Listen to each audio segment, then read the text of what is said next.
जानते नहीं का बात 2 साल से जो लॉकडाउन लाग गई ना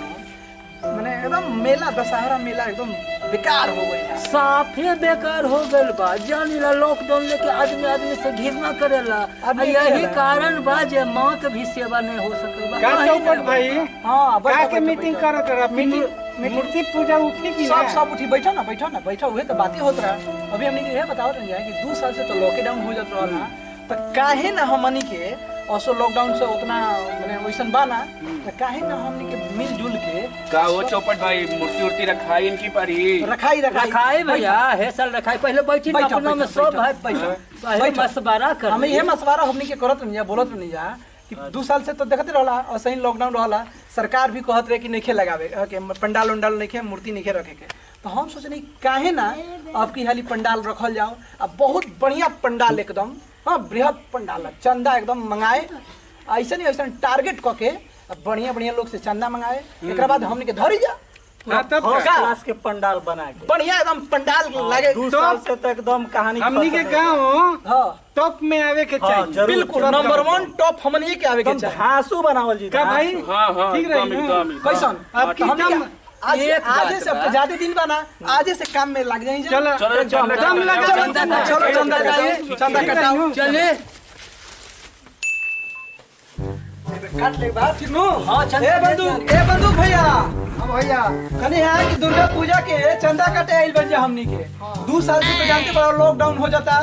हां दुर्गा जी रखात में की पंडाल मतलब कि कुछ नहीं के रखा अब की हाली बहुत बड़ा पंडाल हमनी के रखे जा रहल बन जा चंदा चाहिए लिखा बंदूक भैया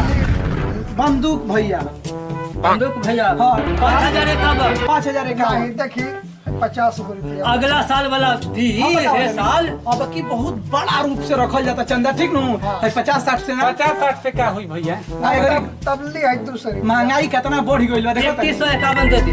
नहीं देखी है दूसरी देखी भैया अगला साल वाला मिला के चले के बाद नहीं लिख देले बनी 3151 कितना दिया देखी 200 रुपये डालिए भाई 200 रुपया में हमने के मने क्या मिली क्या ना मिली सोची महंगाई बढ़ल जाता है कम से कम एक बाजा के दाम दे दी देखिए रउआ तो माननीय आदमी बने है 200 रुपया बने अच्छा छोड़ अच्छा चली खुशी के दान में खुशी के बाद में और कुछ दे दी बढ़ा के दे दी और कुछ बढ़ा के दे दी चली अरे गांव के हमनी के नाम होई अगल बगल गांव में चली 2100 रखिए हां लिखी 1000 और दे दे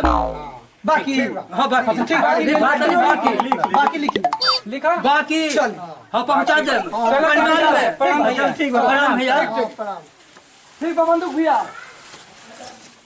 अभी बहुत ज्यादा चले के बाद चंदा मांगे के बाद आज सारा दिन करके आ रात में चले के बाद सबके बयाना दे के बाद सब बयाना बना आज सब काम करे के बाद हां आज मांगिए लेबे तो अच्छा ए मंगरू भैया अखनो भैया मंगरू भैया हो प्रणाम भैया आओ आइल बन जा हमनी के एक मिनट हमनी के दुर्गा पूजा के चंदा लेवे आइल बनी जा 2 साल से तो जानते बनी कि कोनो दुर्गा जी धरात ना रही है सरकार के नए गाइडलाइन आई रहे कोरोना के चलते लेकिन अब की बार बहुत बड़ा पंडाल रखत नहीं जा तो रउआ पर हमनी के चंदा बा 2001 रुपया तो रउआ हमनी के चंदा दे दी खखनू जी हां मदद करम नु भैया बढ़िया से करी गांव के चली इज्जत के दी 2001 रुपया दी अब कितना बताई रउआ पर उम्मीद 5000 के धैले बना बाकी तो रउए से लग जाइए का बाकी महंगाई बनू तो रउआ देखी महंगाई के देखते हुए मान के चली 100-200 रुपया में तो कुछ होई ना तो रुआ जतना बा रुआ पर दू ए जन के रुआ के देके रुआ एलआईसी एजेंट बनी महाराज रुआ का चिंता करी इतना बड़ संस्था चलावत नहीं तो महाराज रुआ तो चाहत रहे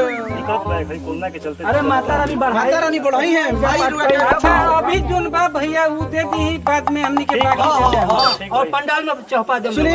एक काम करे 500 लिखी और 1500 रुपया बाकी लिखी आ दे दे ठीक नु हो गल 500 ठीक बा 1500 काबर बाकी पंडाल पहुंचा दे ठीक बा काकू भी प्रणाम भी भैया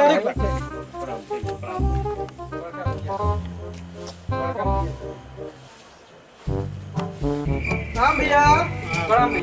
जानते बानी कि अभी हमने के दुर्गा पूजा के चंदा काटत जा आ 2 साल से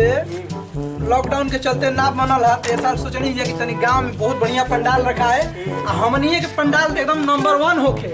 तो जोना के चलते रहुआ सबके बढ़ चढ़ के सहयोग रहे के चाहिए ठीक नु मदद मिली नु भैया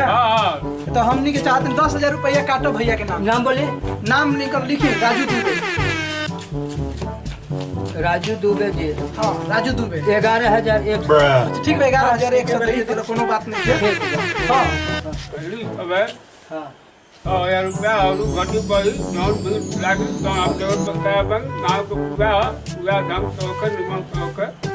जी जरूर ठीक है जरूर ठीक है भैया बहुत सारा सहयोग चाहिए हमनी के मदद के लिए हमनी के हमनी के तो खुश हो गई जा हमनी के गांव एकदम अब के हाली भैया हमनी के बहुत खुश अब बुझाता कि हमनी के पूजा पाठ हो गया अच्छा से होई माँ के आशीष भैया दी घर में 4 चांद लगा दिहन माता जी हमनी के तो चंदा वंदा काटे के ना एगो चांदनी अरे एगो चांदनी भौजी गाड़ी और लेके छोड़ दे के हाँ चलल जाई आज चांदनी भौजी से काट हाँ चांदनी भाजी से चंदा भैया कहते ठीक ना, ना। भैया जाई जानू भैया ठीक है भैया प्रणाम भैया नहीं फिक्र बनी जा ए भौजी चांदनी भौजी प्लीज ओपन द डोर अरे वैसे मत बोल नहीं तो समझे लगी चोर चंदा मांगे आयल बारे हिंदी ये बोल ना ठीक बात हम बोल रहल बनी बोले ए भौजी आ तो चंदा दो भैया के घरे सुनी 2 साल से लॉकडाउन के चलते पंडाल नहीं खे धरा दुर्गा जी नहीं धरा तो हमनी घर दीजा तो चंदा दे भैया तब नहीं नु खे। तो ना नखन भैया तो रहुआ पे फोन कर दी गूगल पे पे कर दी कर लूट नहीं खोना कैसे चलाई भैया से बात करा दी फोन से फोनवे से बात करा दी चाहे चंदा चाहिए कॉल भौजी अभी जमाना तो जानते बड़ो कि डिजिटल हो गइल बा गूगल पे हो गइल बा फोन पे हो गइल बा तो तू फोन पे भैया से फोन करके और चंदा गूगल पे करवा दो तो हमारे ना ना तू बात करा दो हमनी के बतिया ले जा बात करा दे हाँ बात करा दो छोड़ो लेना हमनी के हाँ भैया प्रणाम हम चौपट बोला तनी अरे हमनी के पंडाल धइले बानी जा तेरे चंदा मांगे आइल बानी जा ये चांदनी भौजी कहत रही कि हमरा कुछ होइबे ना करेला हमनी के कहनी जा कि 10 चांदा अच्छा ठीक बा आओ आओ आओ ठीक बा वो कहत रहे कि हम आओ तनी लिख लो तू लोग लिख लो 2100 रुपया ठीक बा हाँ ये तो जरूर बोल दे हाँ भैया के नाम बोले भैया के नाम पर झगड़ू झगड़ू हाँ घटी बड़ी तो फिर हाँ घटी बड़ी तो अपने चुका दिए ठीक बा भौजी ठीक बा प्रणाम नमस्ते चल रहल बानी भौजी